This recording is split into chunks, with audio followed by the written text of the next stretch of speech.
Hai, kali ini kita akan membahas alur cerita anime berjudul Shangri-La Frontier yang menceritakan tentang seorang gamer yang berubah hidupnya setelah memainkan sebuah game. Wibu. Episode 1 dibuka dengan penampilan seorang pria bertopeng dengan celana pendek mengalahkan seekor monster penguasa kegelapan. Dia ditemani seorang gadis bernama Fairia. Saat Fairia sedang bersyukur penguasa kegelapan sudah dikalahkan, tiba-tiba pria bertopeng itu langsung menerjang ke arah Fairia. Dan plot twist, ternyata semua itu hanyalah sebuah permainan game VR yang dimainkan oleh seorang anak laki-laki kelas 2 SMA bernama Hizutome Rakuro. Hizutome adalah gamer VR yang sedikit berbeda dari gamer lainnya karena Hizutome lebih menyukai bermain game-game VR payah yang orang lain tidak suka mainkan. Dia bahkan sudah mengkoleksi banyak game payah yang sudah dia mainkan. Bahkan dia dijuluki pemburu game sampah. Dan episode 1 pun dimulai. Scene berpindah saat Hizutome akan berangkat sekolah. Sesampai di SMA tempat Hizutome bersekolah, di sana ternyata sudah ada seorang gadis bernama Rei Saiga yang sepertinya terlihat menyukai Hizutome. Ini karena dia terlihat ingin sekali ngobrol dengan Hizutome. Tapi saat hendak menyapa Hizutome, teman Hizutome keburu menyapa dan Rei gagal menyapa Hizutome. Scene berpindah ke sebuah toko game bernama Rockroll, di mana Rei Siaga datang ke sana untuk menanyakan apakah Hizutome sudah datang ke sana untuk membeli game. Pemilik toko game yang bernama Iwa Makemana menjawab bahwa sudah lama Hizutome tak sini membeli game. Rupanya toko game Rockroll adalah toko game langganan Hizutome. Diketahui juga bahwa game VR yang dimainkan Hizutome ternyata juga dibeli di sini. Game itu berjudul Fairia Chronicle, yaitu game sampah paling sampah di antara yang paling sampah. Asik. Ketika Rei dan Mana sedang berbincang, tiba-tiba Hizutome pun datang. Mengetahui hal itu, Rei langsung bersembunyi karena malu jika bertemu Hizutome. Dasar bucin. Mana lantas menanyakan, apakah Hizutome sudah menyelesaikan game Fairia tersebut? Dengan wajah bangga, Hizutome menceritakan bagaimana dia menyelesaikan game super payah tersebut. Saat itulah Mana menyarankan Hizutome agar sesekali bermain game yang bukan sampah. Mana menyarankan Hizutome untuk bermain game VR yang sedang ramai dimainkan, yaitu Shangri-La Frontier. Hizutome pun bersedia memainkannya. Game Shangri-La Frontier sendiri adalah game VR pemecah rekor dunia untuk login pemain secara bersamaan. Game ini dibuat oleh perusahaan bernama Utopia Entertainment Software, didirikan oleh programmer jenius bernama Shukuri Tsukoyo yang sosoknya masih disembunyikan pada episode 1 ini. Setelah selesai memahami game tersebut, Hizutome langsung bermain Shangri-La Frontier.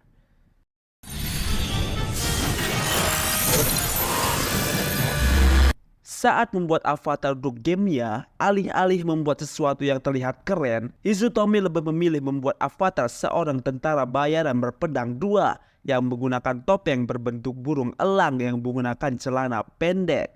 Hal ini ia lakukan untuk mengumpulkan uang lebih banyak agar bisa membeli senjata terbaik. Memang rada beda gamer satu ini. Dan avatar pun diberi nama Shunraku. Dan game Shangri-La Frontier dimulai. Dari sini Hizutome akan bermain sebagai avatarnya, yaitu Shunraku. Jadi agar mempermudah kita akan ubah nama Hizutome menjadi Shunraku. Di sini Shunraku memulai perjalanan dari sebuah hutan. Hal ini terjadi karena saat membuat karakter, Hizutome memilih avatar yang berlatar belakang seorang pengembara. Jadi saat memasuki game, Hizutome memulai di area acak yang seharusnya jika masih pemula, pemain akan memulai dari kota yang memang disiapkan untuk pemain pemula. Dan tujuan Shunraku saat ini adalah kota terdekat dari posisinya, yaitu Firstia. Saat sedang menuju kota, Shunraku tiba-tiba diserang oleh goblin yang merupakan musuh yang disiapkan oleh game Shangri-La Frontier. Tapi Shunraku dengan mudah bisa mengalahkan goblin tersebut. dan mendapatkan item senjata goblin yaitu sebuah kapak dan juga tentu saja membuat Sunraku naik level. Tapi tak disangka Sunraku diserang oleh seekor kelinci yang bernama kelinci Forval yang menggunakan senjata sebuah pisau. Serangan kelinci Forval hampir saja mengenai Sunraku, tapi dia bisa menghindar. Di mana serangan kelinci Forval sangat berbahaya untuk level rendah seperti Sunraku. Untuk kedua kalinya kelinci Forval menyerang Sunraku, tapi kali ini Sunraku sudah lebih siap. Alhasil, kelinci Forval berhasil dikalahkan oleh Sunraku dan tentu saja membuat levelnya bertambah dan juga sekaligus menambah health point-nya. Ternyata dalam game Shangri-La Frontier, player bisa mendapatkan skill tambahan melalui setiap tindakan yang mereka ambil saat pertarungan.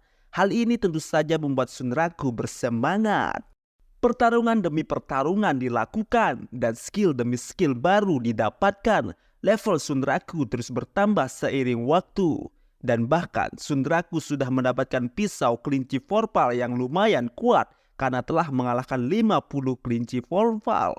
Ternyata Sunraku baru mendapatkan 4 skill baru yaitu Spin Slams, Flash Counter, Tap Step, dan Screw Feels. Karena terlalu sibuk melawan monster, Sunraku ternyata sudah melenceng jauh dari kota tujuan awal yaitu kota Filstia.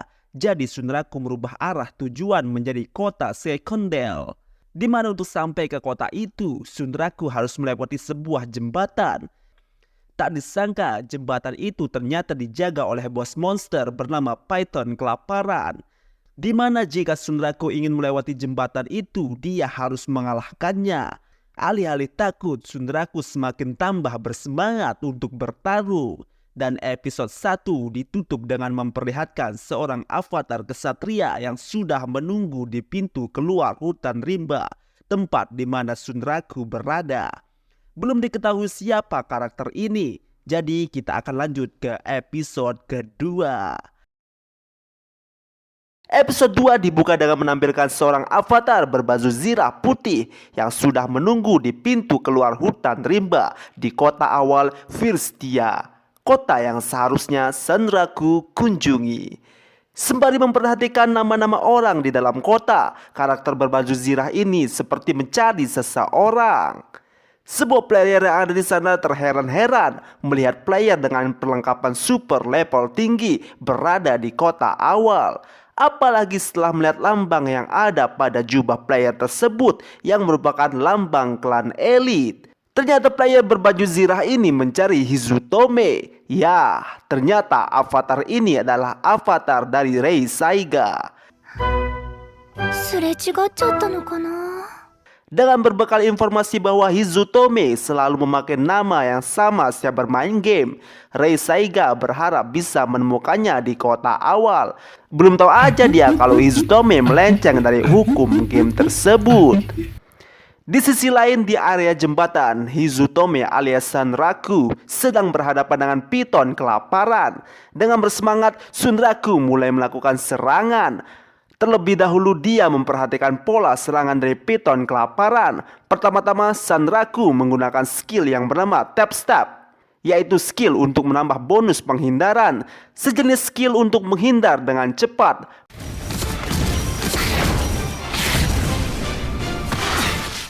Python menyerang, tapi Sunraku bisa menghindar dengan mudah. Berkali-kali Python menyerang, berkali-kali juga Sunraku menghindar. Saat itu Sunraku mulai paham pola serangan dari Python, di mana sama seperti serangan bos-bos pemula dalam game-game payah yang sudah dia mainkan. Akan tetapi, saat Sunraku menyerang kembali, pedangnya patah karena sisik dari ular Python terlalu keras.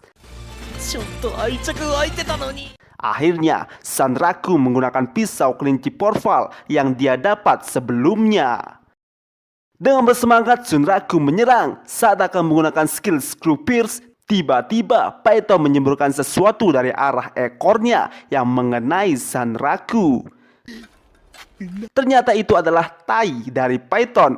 Menjijikan. Tai bukan sembarang tai, itu adalah tai beracun yang akan menyebabkan orang yang terkena racun akan terkena damage setiap 10 detik. Alih-alih menyerah, Sunraku semakin bersemangat.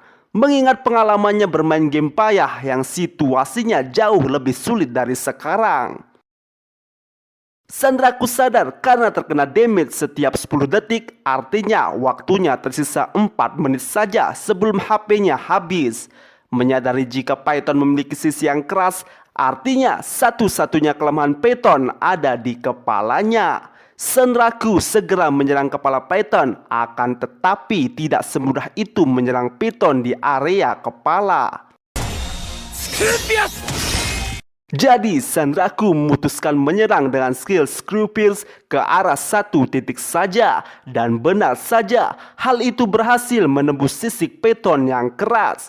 Sandraku menyerang di area luka Python yang terbuka. Terus menyerang, terus menyerang, terus menyerang. Tapi itu belum cukup untuk mengalahkan Python. Sandraku mulai sadar bahwa dia terlalu meremehkan game ini. Python menyerang Sandraku dan melahapnya.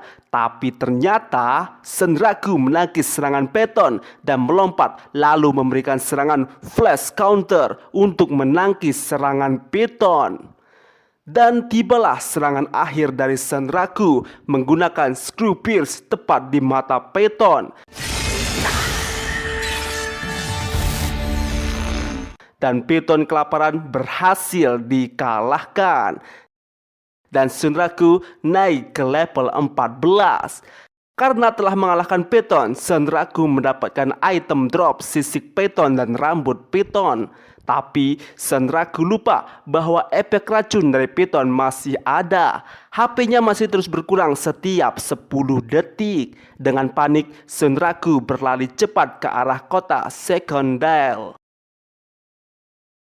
Berpindah ke gerbang Secondale, terlihat dua player sedang berbincang bernama Mia dan Reggie yang sedang membicarakan tentang Mia yang bermain Shangri-La Frontier hanya untuk menjinakkan seekor monster tipe anjing untuk dipelihara. Karena di dunia nyata, dia tidak diizinkan orang tuanya untuk memelihara anjing. Diketahui nama asli Reggie adalah Yamamoto dan Mia adalah gadis yang dia sukai. Karena karakter Reggie adalah seorang veteran, jadi dia bisa membimbing player seperti Mia dalam bermain Shangri-La Frontier. Orang bucin lagi bos. Tiba-tiba terlihat dari kejauhan Sandraku berlari menuju kota. Mia mengira Sandraku adalah monster dan akan menyerangnya dengan panah. Tapi Reggie menghentikannya karena melihat label nama pada Sandraku, yang artinya Sandraku ada player juga. Karena jika membunuh player lain akan mendapatkan simbol tengkorak di depan nama player tersebut. Mia pun tak jadi menyerang karena tak mau namanya ada tengkoraknya. Reggie menyadari bahwa Sandraku baru saja terkena tai beracun dari Python. Reggie langsung mengarahkan Sandraku untuk langsung ke penginapan untuk melakukan respawn. Untuk melakukan respawn, Sandraku harus menginap di penginapan dan respawn akan terjadi setelah Sandraku berbaring di ranjang. Ternyata apa yang dialami Sandraku memang lumrah terjadi untuk player baru, jadi Reggie langsung bisa memahaminya. Ngomong-ngomong, respawn adalah sebuah titik kemunculan. Jadi jika kamu mati, kamu bisa muncul di tempat itu. Kurang lebih sama seperti checkpoint. Penderitaan Sandraku belum selesai karena NPC resepsionis hotel terlalu bawel memberikan penjelasan tentang penginapan membuat Sandraku tidak sabaran. Setelah mendapat nomor kamarnya, Sandraku langsung bergegas dan respawn terjadi. Tapi tetap saja Sandraku mati karena kehabisan HP. Ini terjadi karena HP Sandraku memang akan habis bertepatan saat dia melakukan respawn. Tapi karena sebelum mati Sandraku sudah melakukan respawn, jadi itemnya tidak dihilangkan. Sembari mengingat Reggie yang telah memberitahu dia lokasi respawn, jika bertemu lagi, Sandraku berniat mengucapkan terima kasih. Sekaligus hal ini membuat Sandraku semakin percaya jika game Shangri-La Frontier adalah game dewa sebenarnya.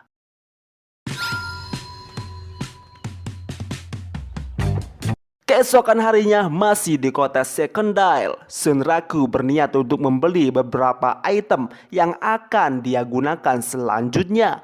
Apalagi sebelumnya dua pedang Sunraku telah patah, jadi dia butuh senjata baru. Tapi beberapa player memandang aneh melihat penampilan Sunraku yang tidak menggunakan baju dan hanya menggunakan celana pendek. Karena malu, Sunraku terpaksa membeli pakaian untuk dirinya. Dan akhirnya Sunraku membeli pakaian yang terbuat dari kulit katak lumpur yang memiliki ketahanan terhadap tebasan ringan. Walaupun sebenarnya ini adalah baju termurah yang ada di toko armor. Selanjutnya Sunraku pergi ke toko senjata untuk membeli senjata baru. Sebelumnya dia ingin menjual kapak goblin yang dia dapat sebelumnya, tapi pembuat senjata tidak mau membelinya karena itu adalah senjata murahan dan tidak ada harganya. Akhirnya Sunraku memutuskan untuk melihat-lihat senjata dulu. Semua senjata yang dilihat dirasa kurang cocok untuknya. Bahkan senjata Purple Chopper miliknya jauh lebih hebat dari senjata yang dia lihat saat ini. Akhirnya pemilik toko mengatakan jika dia bisa mengcustom sendiri senjata yang dia mau, dengan syarat dia harus mengumpulkan bahannya. Untuk mendapatkan bahan yang dia butuhkan, Sunraku harus pergi ke limbah Dreamers yang terletak di antara kota Secondile dan kota ketiga yaitu Teardrema.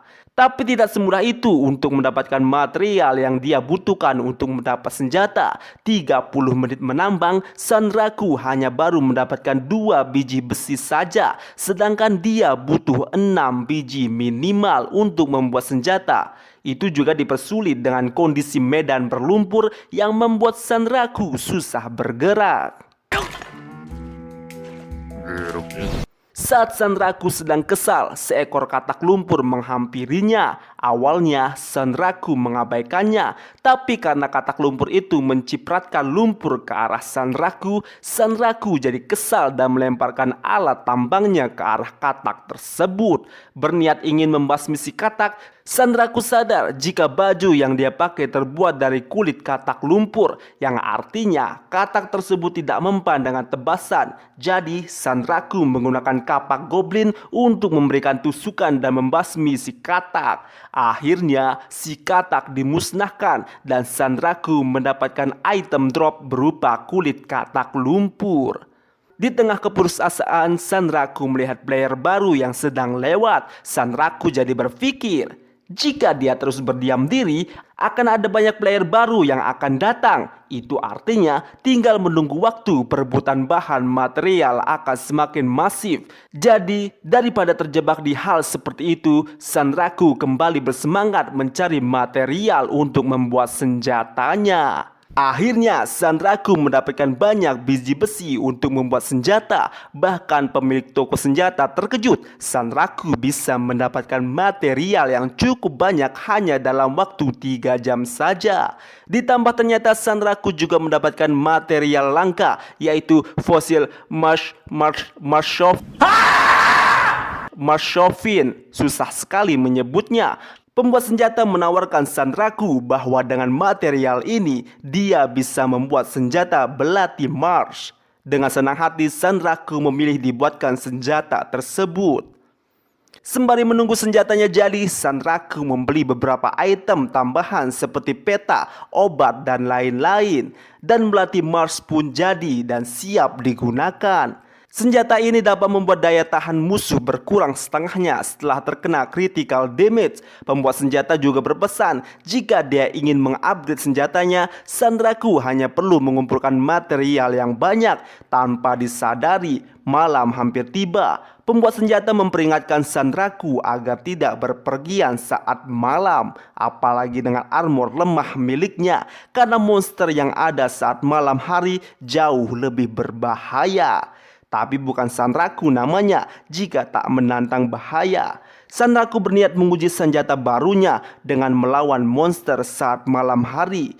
Di sisi lain, kita diperlihatkan di jembatan tempat Python yang sempat dilawan Sunraku sedang menghadapi seseorang. yang ternyata itu adalah avatar milik Rei Saiga. Dan tak disangka Rei Saiga mampu mengalahkan Python hanya dengan sekali tebasan dengan jurus bernama Apocalypse. Luar biasa. Enchant Hellflame Apocalypse.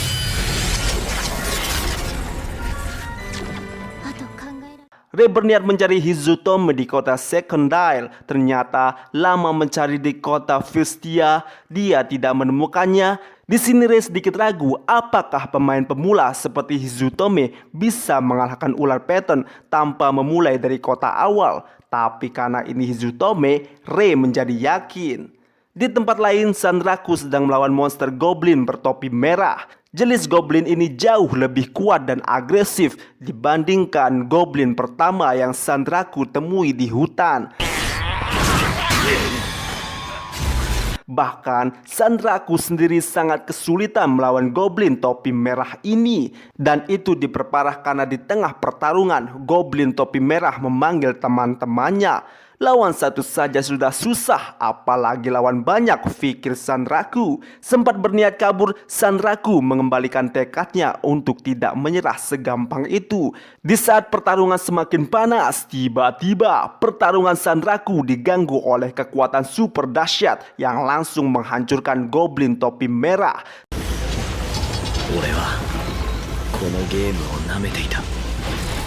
Ternyata itu adalah sesosok monster bernama Lycagon si pembunuh malam yang merupakan monster unik. Disitulah Sanraku menyadari bahwa game Shangri-La Frontier telah menunjukkan jati dirinya yang sebenarnya. Episode ketiga dibuka dengan menampilkan Rei Saiga yang masih mencari keberadaan Sanraku.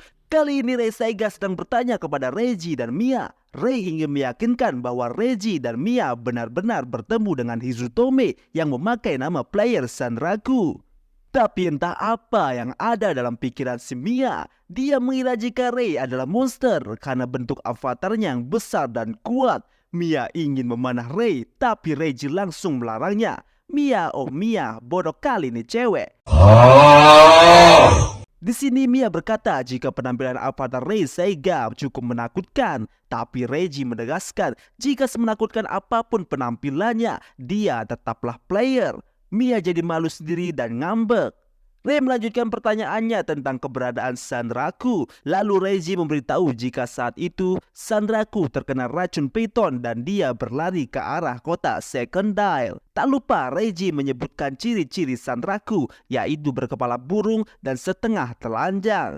Di sini Rei tak habis pikir maksudnya jika Hizutome mampu mengalahkan Python kelaparan tanpa mengunjungi kota awal. Sebagai ucapan terima kasih kepada Reiji dan Mia yang telah memberikan informasi tentang Hizutome, Rei Saiga memberikan sebuah hadiah berupa teleporter koordinat kepada Reiji dan Mia. Setelah itu Rei langsung bergegas menuju kota Secondile.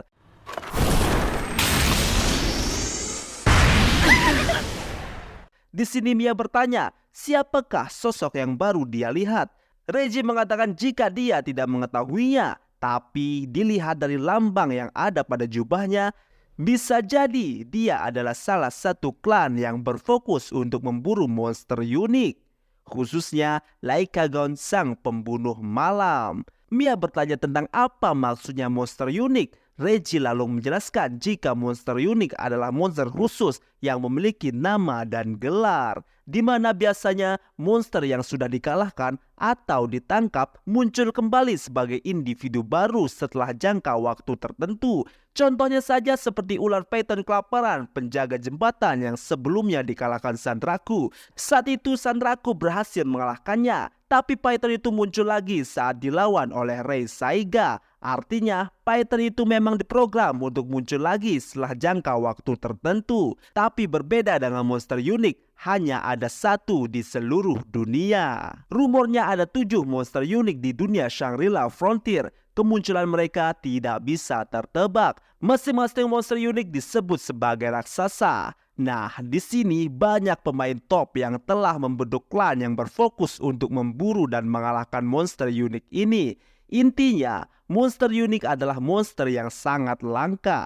Bahkan semenjak game ini dimulai dengan player yang begitu banyak, tidak ada satupun yang sudah mengalahkan monster unik. Lalu scene berpindah ke pertarungan Sanraku dan Lycagon, salah satu monster unik. Tak disangka, Sanraku sedang berhadapan dengan salah satu monster unik yang langka. Sanraku menyadari betapa kuatnya Lycagon. Dilihat dari saat dia menyerang dan memusnahkan goblin topi merah hanya dengan satu serangan saja.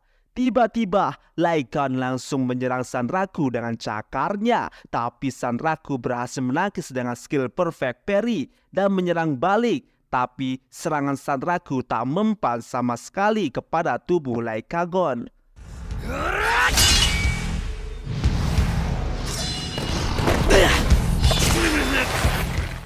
Meski begitu, Sanraku mulai merasakan adrenalin yang luar biasa. Lycagon menyerang lagi dengan cepat. Sanraku lagi-lagi berhasil menghindar. Sanraku menggunakan senjata Forval Chopper dan skill Slide Step, lalu menyerang dan mendaratkan critical damage. Lycagon semakin marah dan menyerang lagi. Sanraku menghindar dan serangan critical damage berhasil didaratkan ke tubuh Lycagon. Tapi serasa itu percuma karena tidak berefek apapun kepada tubuh Lycagon. Tiba-tiba Lycagon menghilang di telan bayangan. Ini adalah salah satu skill dari Lycagon, si monster unik. Sanraku menjadi waspada mencari keberadaan Lycagon. Dan tiba-tiba Lycagon muncul dari belakang menyerang Sanraku. Pertarungan semakin barbar dan brutal. Jual beli serangan terjadi di antara mereka. Berapa kali pun Sanraku berhasil memberikan critical damage, tetap saja Lycagon tak terpengaruh.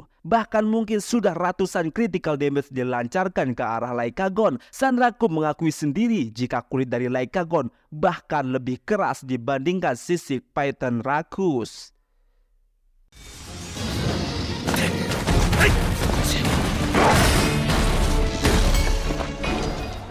Sampai-sampai senjata Forval Chopper milik Sanraku sedikit lagi hancur. Dengan begini, Sanraku harus cepat menemukan titik lemah dari Lycagon. Alih-alih menyerah, justru ini membuat Sanraku semakin bersemangat. Serangan selanjutnya, Sanraku mengincar mata Lycagon. Tapi tak disangka, serangan ke mata tidak mempan sama sekali.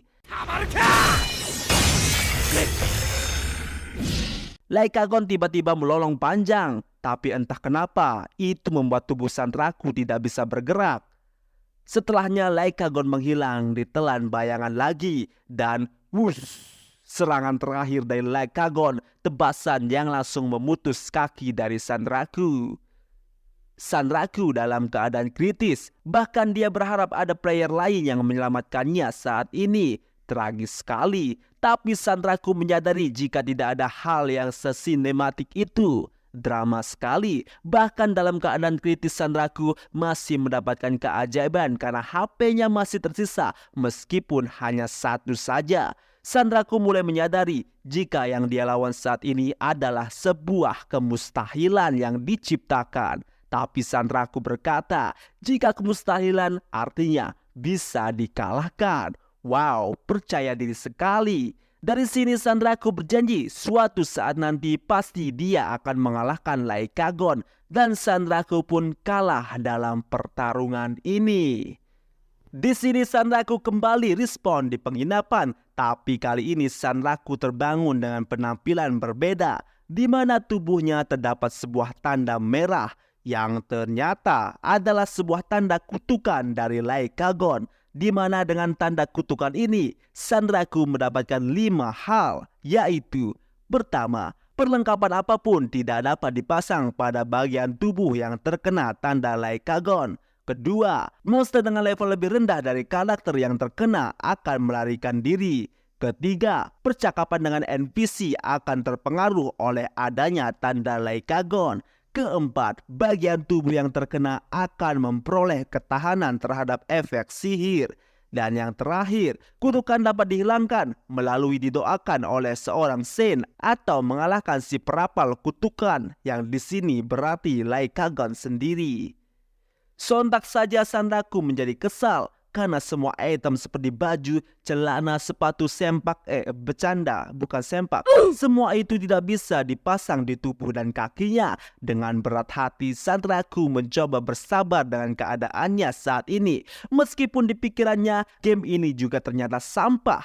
Tapi Sanraku harus mengingat kembali 3 prinsip game sampah yang dia mainkan, yaitu pikiran yang sabar, semangat membara, dan berkepala dingin. Amazing. Saat Sanraku kembali membuka tabel informasi tentang dirinya, Sanraku mulai mengatur ulang settingan poin yang dia punya, sampai dia menyadari jika poin keberuntungan yang dia punya cukup tinggi. Dan itu adalah penyebab dari Sanraku saat kritis melawan Lycagon masih punya 1 HP. Saat sedang merenung, tiba-tiba sesuatu menimpa kepala Sanraku dari atas. Ternyata itu adalah kelinci putih lucu, imut dan gemoy yang menggunakan seragam dengan topi lucu. Sanraku sempat mengira jika itu adalah kelinci Forval. Meski jika dilihat penampilan kelinci satu ini sedikit berbeda, kemudian kelinci itu seperti memberi kode kepada Sanraku untuk mengikutinya. Sanraku bergegas mengikuti si kelinci. Sanraku terus berlari. Sanraku berharap jika bisa menangkap kelinci ini, dia bisa mendapatkan item langka. Sampai di sebuah jalan buntu, tiba-tiba kelinci itu mengeluarkan sebuah pintu yang entah dari mana datangnya. Kelinci itu pun masuk ke dalam pintu, dan Sanraku mendekat. Ternyata pintu itu adalah sebuah skenario unik, yaitu undangan dari Rabbit-Tuza. Tapi karena sebelumnya Hizutome sudah membaca panduan game Shangri-La Frontier, tanpa ragu Sanraku membuka pintu tersebut dan memasukinya. Tapi yang tidak diketahui Sanraku saat dia memasuki pintu tersebut, muncul sebuah tulisan jika ternyata skenario unik ini hanya direkomendasikan untuk player dengan level 80 ke atas. Sedangkan Sanraku masih di level 28.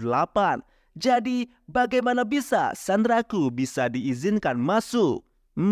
Cukup misterius. Ternyata pintu itu mengarah ke sebuah kota kelinci yang bernama Rabbit-Tuza. Saat sedang melihat-lihat kota yang penuh kelinci, seseorang menyapa Sanraku dari belakang. Ternyata itu adalah kelinci putih imut lucu dan gemoy yang dikejar Sanraku tadi. Kelinci itu mengatakan jika dia sangat ingin bertemu dengan Sanraku karena berita tentang Sanraku yang bertarung dengan Lycagon sudah tersebar di seluruh kota Rabbit-Tuza. Kelinci itu mengatakan jika Sanraku merupakan perwujudan dari jiwa Forval. Tentu saja Sanraku bingung, apa itu jiwa Forval? Kelinci itu juga mengatakan jika tanda kutukan di tubuh Sanraku merupakan tanda bahwa Lycagon tidak menganggap Sanraku sebagai mangsa, melainkan tanda jika Lycagon mengakui kekuatan Sanraku. Ternyata kelinci itu memancing Sanraku ke Rabbit-Tuza disuruh oleh bos kelinci tersebut yang ingin menemui Sanraku. Tapi awalnya Sanraku cukup takut jika ini adalah bentuk balas dendam atas semua kelinci Forval yang dia bantai. Dan saat itu kelinci imut, lucu dan gemoy ini menyebutkan namanya, yaitu Emul. Nama yang gemesin. Emul lalu meyakinkan Sanraku jika kedatangan dia ke sini bukan karena masalah balas dendam. Beberapa saat kemudian Sanraku sudah sampai di depan sebuah istana Rabbit-Tuza. Selama ini banyak orang yang telah mengunjungi Rabbit-Tuza, tapi Emul mengatakan jika Sanraku adalah orang pertama yang mengunjungi istana Rabbit-Tuza. Mendengar dirinya yang pertama mengunjungi istana Rabbit-Tuza, Sanraku menjadi percaya diri, bahkan melupakan kekesalannya tentang tanda kutukan dari Lycagon. Lalu Emul dengan lantang memanggil ayah, tapi diralat kembali dan menggantinya menjadi bos. Ternyata Emul adalah anak dari pemimpin Rabbit-Tuza. Saat Sanraku melangkah dan akan menemui pemimpin Rabbit-Tuza, langkahnya terhenti, omongannya membisu, jantungnya berdebar. Setelah apa yang dia lihat di depannya, yang dimana itu adalah seekor kelinci besar menyeramkan dengan luka di sebelah matanya. Pemimpin Rabbit-Tuza itu terus membicarakan tentang Sanraku dan pertarungannya melawan Lycagon, dan nama bos Rabbit-Tuza itu adalah Visage. dan episode ketiga pun berakhir. Episode 4 dibuka di toko game Rockroll, di mana di sana Rei Saiga sedang celingak-celinguk mencari seseorang. Tapi tiba-tiba Rei dikejutkan oleh kedatangan Mana, si pemilik toko. Rei langsung gugup. Mana menanyakan sedang apa dia. Dengan ngomong salah tingkah, Mana langsung tahu jika Rei sedang mencari Hizutome. Mana mengatakan jika Hizutome tidak pernah kesini lagi. Mungkin saja karena ini liburan musim panas, Hizutome masih asik bermain game Shangri-La Frontier.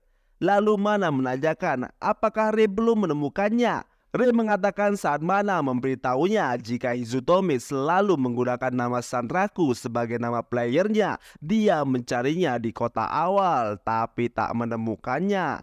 Mendengar hal itu, Mana tertawa dan mengatakan jika begitulah cara Hizutome bermain, tipikal pemain game sampah yang selalu mencari jalannya sendiri. Mana meyakinkan Rei jika dia pasti bisa menemukan Hizutome. Mana juga mengatakan setelah dia menemukannya, Rei harus mengutarakan perasaannya pada Hizutome. Rei sontak langsung malu dan wajahnya memerah. Scene beralih ke kediaman Hizutome. Di sini kita diperkenalkan seorang wanita yang sepertinya adik dari Hizutome yang bernama Rumi Hizutome. Di sisi lain di dalam rumah, Hizutome sedang mempelajari tentang skenario unik. Di sini Hizutome ingin mencari tahu tentang apa saja pemicu seorang player bisa masuk ke dalam skenario unik Rebituza. Hizutome menemukan beberapa hal seperti player harus bisa mengalahkan monster yang levelnya lebih tinggi menggunakan senjata kelinci Vorpal. Lalu kelinci Vorpal spesial akan muncul dan mengundang player ke Rebituza. Kelinci spesial itu akan terus berlari tanpa mengatakan apa-apa. Setelah itu, player akan melawan seekor monster ular bernama Legonian Python. Dan saat itu, player akan mempelajari Manta Ancient Vorpal. Di sini Hizutome masih bingung karena penjelasan pada panduan tidak sesuai dengan apa yang dia alami kemarin saat masuk ke Rebituza. Hizutome kembali mengingat pertemuannya dengan bos Rebituza yang bernama Visage, di mana dia membicarakan tentang jiwa Vorpal. Dia mengatakan Hizutome atau Sanraku memiliki jiwa Vorpal yang luar biasa. Di sini Sanraku masih bingung apa itu jiwa Vorpal. Visage, si bos kelinci, menawarkan untuk membantu Sanraku mengalahkan Lycagon. Disinilah Sanraku menyadari mungkinkah ini adalah pelatihan, di mana ternyata skenario unik bisa memberikan peningkatan pada dirinya melalui latihan. Tanpa pikir panjang, Sanraku langsung berlutut dan memohon bimbingan dengan menyebut Visage sebagai Aniki atau kakak. Mendengar dirinya dipanggil kakak, Visage beraksi. Dia mendekati Sanraku. Suasana menjadi tegang. Sanraku takut salah ucap. Visage terus mendekat, terus mendekat, terus mendekat. Dan ternyata Visage menyukai apa yang dilakukan oleh Sanraku. Lalu Visage meminta Sanraku untuk memanggilnya dengan nama Vash. Dari tadi kayak nama lu susah tahu. Tak hanya itu, Emul si kelinci kecil juga dipercaya untuk mengurus atau mendampingi Sanraku. Di sini Emul terlihat sangat senang diberikan tugas itu. Setelahnya, Emul ingin mengajak Sanraku untuk berkeliling istana Rebituza. Tapi Sanraku menolak untuk saat ini karena dia sudah bermain game ini terlalu lama. Jadi Sanraku ingin beristirahat dulu. Sekaligus Sanraku ingin mempelajari lebih jauh tentang skenario unik. Lalu Emul menawarkan Sanraku untuk melakukan respawn di Rebituza tanpa harus kembali ke kota Second Dial. Sanraku pun menyetujuinya. Tiba-tiba Vash melemparkan sebuah kalung yang langsung melingkar di leher Sanraku. Kalung itu adalah kerah jiwa Vorpal. Saat kalung ini dipakai, pengguna akan menerima setengah XP tapi memperoleh 2,5 kali poin stat. dibulatkan ke bawah saat naik level. Sanraku menjadi kesal dan ingin melepas kalung itu, tapi Vash mengatakan jika kalung itu tidak dapat dilepas kecuali atas izin dari Vash. Vash mengatakan jika kesulitan luar biasa diperlukan agar yang lemah bisa tumbuh lebih kuat. Asyik, Vash teguh.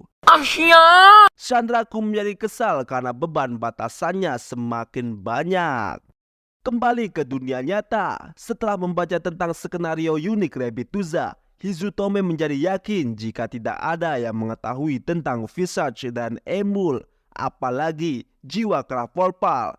Ini membuat Hizutome senang karena hanya dirinya yang tahu tentang skenario unik ini.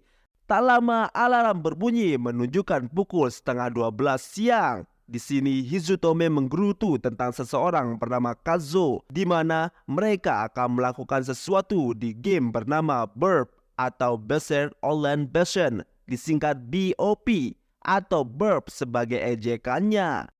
Hizutome lalu bersiap memasuki game Burp. Diketahui Burp adalah game pertarungan yang pernah disukai Rakuro Hizutome. Dan ya, tentu saja ini adalah salah satu game sampah, di mana orang yang sing in perharinya kurang dari 100 player, di mana sebagian yang masuk game ini artinya saling kenal dan sudah pasti mereka juga pecinta game sampah. Saat memasuki game Burp, dia langsung disambut oleh player yang bernama Mador Kazo. Kita panggil saja Kazo. Di sini Kazo sepertinya mau menantang Sanraku berduel. Saat Sanraku menanyakan apa aturan pertarungannya, lantas Kazo menjawab vale tudo, yang artinya apa saja boleh. Wow. Kazo langsung bersiap menyerang dengan pose aneh, di mana lengan dan kakinya memanjang seperti karet. Ternyata itu adalah bug dari game ini. Saat Kazo menyerang Sanraku dengan barbar, tak disangka Sanraku juga menyerang dengan sebuah bug yang menyebabkan pukulannya menjadi banyak. Pertarungan mereka semakin panas sampai-sampai player lain di sekitar mereka menyadari pertarungan itu dan ingin menonton. Inilah yang membuat game ini masih diminati karena aturan di mana player bisa menggunakan bug di dalam game untuk bertarung. Pertarungan semakin panas sampai pukulan telak Sanraku berhasil memutus tangan dari Kazo. Saat Sanraku bergembira, tak disangka tangan Kazo yang putus langsung melancarkan serangan ke arah wajah Sanraku. Dan Sanraku pun kalah. Ternyata Kazo dan Sanraku sudah lama berteman sebagai sesama gamer. Di sini Sanraku bercerita jika saat ini dia sedang bermain Shangri-La Frontier dan dia sangat menyukai game itu. Tak lama Sanraku juga bercerita tentang 7 monster unik yang belum ada satupun player yang mengalahkan mereka. Sanraku juga bercerita tentang bagaimana dia melawan salah satu dari mereka, yaitu Leikagon. Mendengar itu Kazo tertarik memainkan Shangri-La Frontier juga. Di sini Kazo mengatakan jika ada satu orang lagi yang dia ketahui bermain Shangri-La Frontier juga. Sanraku bertanya, siapa orang itu? Kazo bilang, dia sudah menyebarkan info itu ke grup. Scene berpindah ke salah satu player wanita yang sedang bertarung dengan player lain. Dan player itu bernama Arthur Fensilgon, yang tak segan membunuh player lain sehingga di namanya terdapat tanda tengkorak. Scene lalu berpindah menunjukkan Sanraku yang baru saja keluar dari pintu ajaib yang mengarah ke Rebituza. Emul menanyakan kenapa Sanraku ingin pergi ke tempat lain, sementara di Rebituza tersedia tempat seru untuk latihan. Sanraku mengatakan jika dia ingin pergi ke kota ketiga, yaitu Tirrema. Sebelum kerumunan player semakin banyak, Emul bertanya, kerumunan apa yang Sanraku maksud? Sanraku menjelaskan bahwa ada peningkatan jumlah pemain sejak liburan musim panas dimulai. Sanraku menerima laporan jika di kota awal Firstia sudah dipenuhi oleh player baru. Tak lama lagi, Second Dial juga akan penuh dengan pemain. Artinya akan ada kerumunan di semua fasilitas, perebutan monster, dan tempat penambangan. Dan juga menurut Sanraku, Tityrema adalah kota yang cukup besar. Jika dia ingin menyelesaikan skenario unik, Sanraku ingin melakukannya di kota besar yang tak sesak penduduk. Emul kemudian menawarkan bantuan jika Sanraku ingin pergi ke kota berikutnya. Lalu muncul tabel info yang memberitahu jika Sanraku mendapat permintaan kelompok dari NPC Emul si kelinci ajaib. Apakah Sanraku ingin menerimanya? Emul mengatakan Sanraku tidak akan sampai ke Rebetuza tanpa dirinya. Ya, mau tidak mau Sanraku harus menerimanya. Setelah itu, Sanraku bisa melihat statistik dari Emul yang ternyata lebih tinggi dari dirinya, kecuali dari sisi kecepatan. Di sini, Sanraku masih merasa jika skenario unik dipicu oleh tanda kutukan Laikagon di tubuhnya. Saat sedang berbincang, tak sengaja player lain yang sedang lewat melihat Emul berbicara dan penasaran dengan kelinci Emul. Sanraku sadar jika Emul adalah NPC yang belum pernah dilihat oleh player lain. Lantas Sanraku langsung pergi terbirit-birit agar Emul tak sempat memberikan informasi apapun. Tapi salah satu player tadi memotret Sanraku dan Emul lalu menyebarkannya ke forum.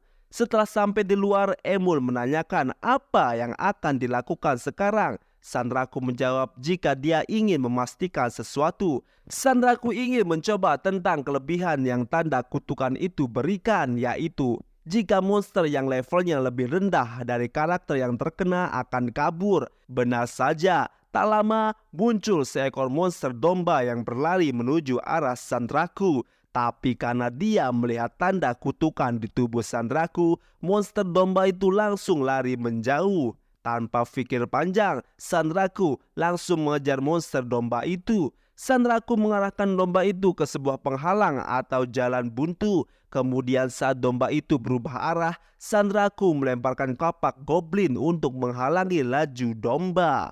Saat domba itu berhenti, Sanraku lantas menyerang dengan kekuatan maksimal. Dan jelek, domba pun berhasil dikalahkan. Dari sini Sanraku telah memutuskan jika tak perlu lagi melawan monster lemah, langsung saja melawan bos monster. Sanraku dan Emul pun pergi bergegas ke area bos penjaga perbatasan kota Tityrema. Setelah sampai di area bos, Sanraku dan Emul tidak menemukan apapun. Sanraku menjadi bingung, padahal di peta dia sudah berada di area yang tepat, yaitu sebuah rawa penuh lumpur. Sebelumnya di perjalanan, Emul menjelaskan jika bos yang akan mereka hadapi bernama Muddigger, monster yang meluncur dari tanah untuk menyerang. Hal yang tak disangka Sanraku, kenyataannya dia harus melawan Muddigger di rawa, tempat yang paling Sanraku benci. Tiba-tiba, telinga kelinci Emul berdiri merasakan Muddigger akan datang. Dan benar saja, Muddigger keluar dari bawah lumpur rawa. Sanraku sadar jika karakteristik medan rawa di Shangri-La Frontier memaksa player hanya bisa dalam keadaan berjalan. Ini artinya, bos yang dihadapi Sanraku akan cukup sulit untuk dikalahkan. Episode kelima dibuka melanjutkan pertarungan Sanraku melawan bos bernama Muddigger di area rawa yang membuat Sanraku sulit melakukan pergerakan.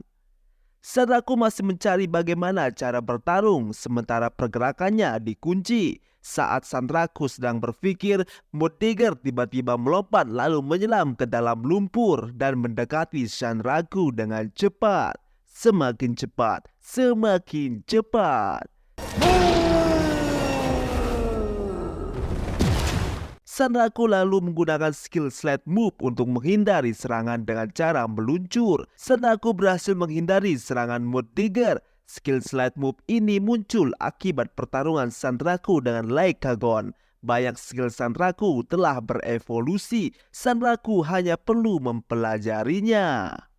Mulut Muddigger terbuka lebar dan akan melahap Sanraku. Tapi dengan sigap, Sanraku menangkis dengan mudah, lalu menyerang balik dengan skill Repel Counter. Tapi skill-skill tadi mempunyai jeda waktu yaitu 10 detik. Jadi Sanraku harus bisa mengambil momentum untuk menyerang.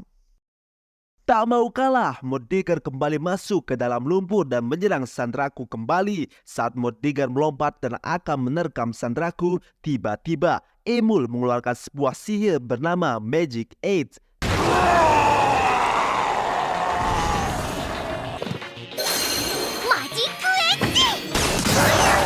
Dan wow, sihir Emul menyerang Muddigar dengan telak. Sandraku tak menyangka jika Emul bisa menggunakan sihir. Sandraku merasa dia terlalu lama bermain solo sehingga tidak pernah mengandalkan orang lain. Saat Muddigar sedang tergeletak tak bergerak, Sandraku segera menuju Muddigar untuk menghabisinya. Tapi apa mau dikata, medan lumpur menghambat pergerakan Sandraku. Benar saja, Sandraku terlambat karena Muddigar terbangun lagi dan mulai menyerang dengan semakin beringas.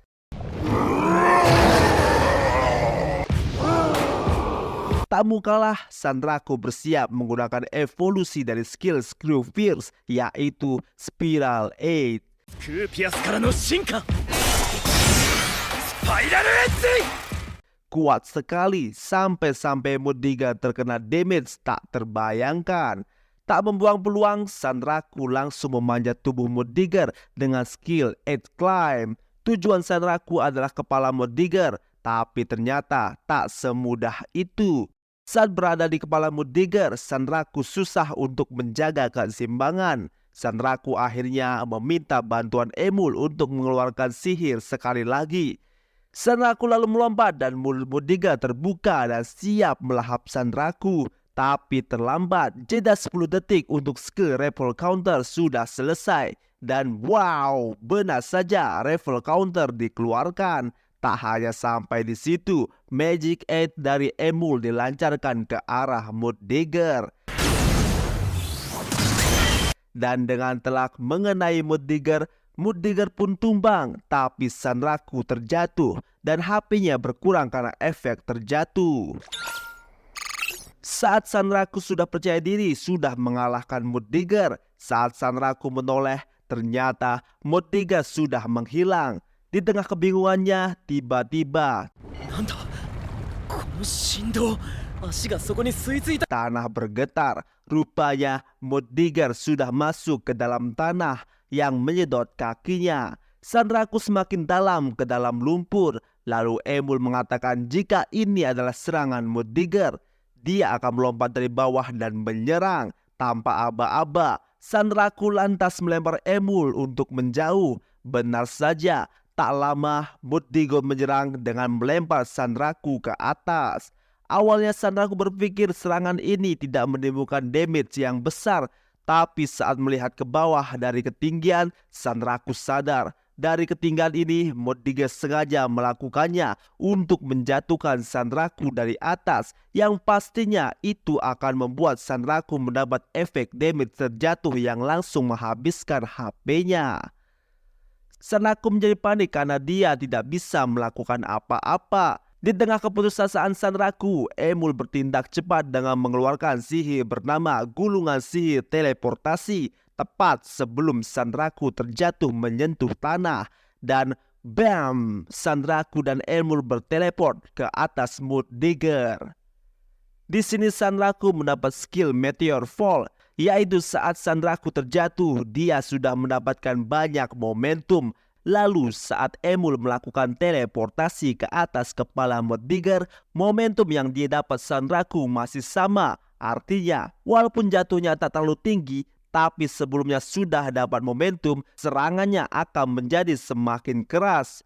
Waduh, penjelasan yang memusingkan. Benar saja, Sandraku persis jatuh di atas kepala Muddigar dan terjadilah benturan keras. Dan Muddigar pun berhasil dikalahkan. Dengan sisa HP 1, Sandraku masih bisa selamat dan bos Muddigar pun dikalahkan. Tugas ini selesai. Sandraku dan Emul kembali melanjutkan perjalanan menuju kota Tirrema. Dalam perjalanan, Sandraku memulihkan kembali HP-nya dengan memakan tanaman obat. Walaupun itu belum bisa membuat HP Sandraku kembali maksimal. Saat ini Sandraku sedang merasa jika Emul lebih kuat darinya. Ini membuat Sanraku bertekad untuk bisa lebih kuat dari Emul. Setelah sampai di kota Turdrema, Sanraku akan tinggal di Rebetuza untuk melakukan pelatihannya. Tapi Sanraku masih khawatir tentang bagaimana cara menyembunyikan Emul agar tidak mencolok. Sanraku takut jika kemunculan Emul akan memancing keributan player lain.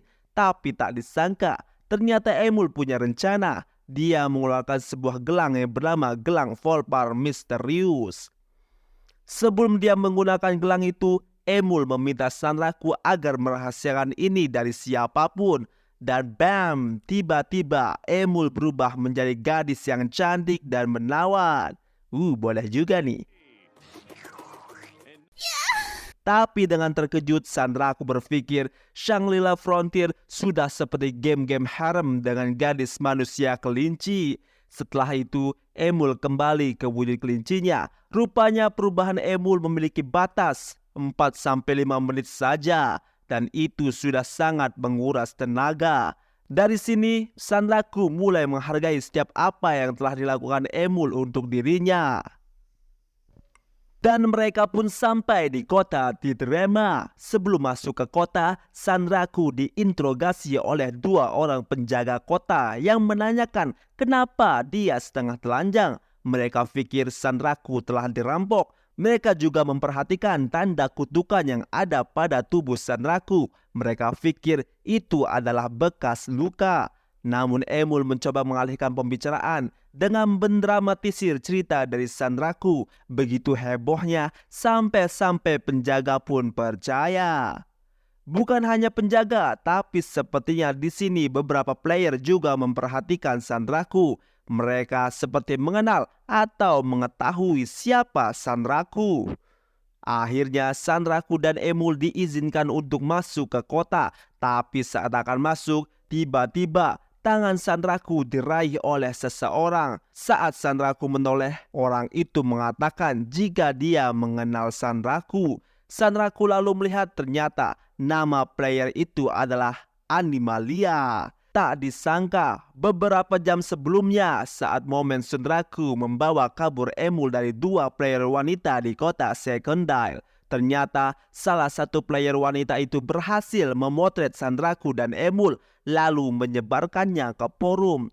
Player itu bertanya bagaimana cara berteman atau menjinakkan seekor kelinci di Shangri-La Frontier. Tak disangka, pertanyaan itu mendapat respon yang banyak dari para pemain. Tak hanya pemain biasa, bahkan beberapa klan elit juga tertarik. Di antaranya ada penjaga kebun binatang, klan Ashurakai, dan Psyger. Mereka juga menyadari jika tanda di tubuh Sanraku adalah kutukan yang diberikan oleh Lycagon.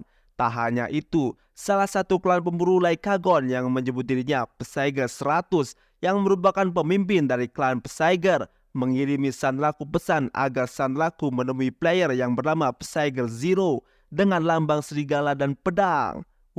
Ini bukannya lambang yang ada pada jubah Resaiga. Apakah Resaiga juga termasuk dalam klan ini? Menarik. Beralih ke masa sekarang di mana Animalia sedang memegang erat tangan Sanraku dan bertanya bagaimana cara Sanraku menjinakkan kelinci Volpar. Sontak Sanraku dan Emul terkejut. Bagaimana orang ini bisa tahu? Animalia terus memaksa, tapi Sanraku berkata dalam hati jika dia tidak akan membocorkan rahasia skenario unik, walaupun dia sendiri tidak tahu bagaimana cara memicu skenario unik terjadi. Saat ketegangan terjadi, tiba-tiba sebuah serangan muncul menyerang Sanraku. Seorang player wanita bertopeng dan dia memanggil nama Sanraku dengan sebutan Kesatria Revolusioner. Dan tak disangka mendengar hal itu, Sanraku langsung mengenali siapa player itu. Sanraku menyebut nama player itu sebagai Kesatria Pensil. Tapi wanita itu bilang di Shangri-La Frontier namanya sudah berubah menjadi Arthur Pensilgon. Sanraku lalu memperhatikan jika level dari Arthur Pensilgon sudah 99, ditambah ada tanda tengkorak yang ada pada namanya, yang artinya dia pernah melakukan PK atau player kill, dan episode 5 pun berakhir. Semakin seru petualangan Sanraku di Shangri-La Frontier. Bagaimanakah kelanjutan petualangan Sanraku? Kita tunggu episode ke-6. Jika begitu, jangan lupa like, komen, dan subscribe. Dan dukung terus channel ini agar Mimin tambah semangat.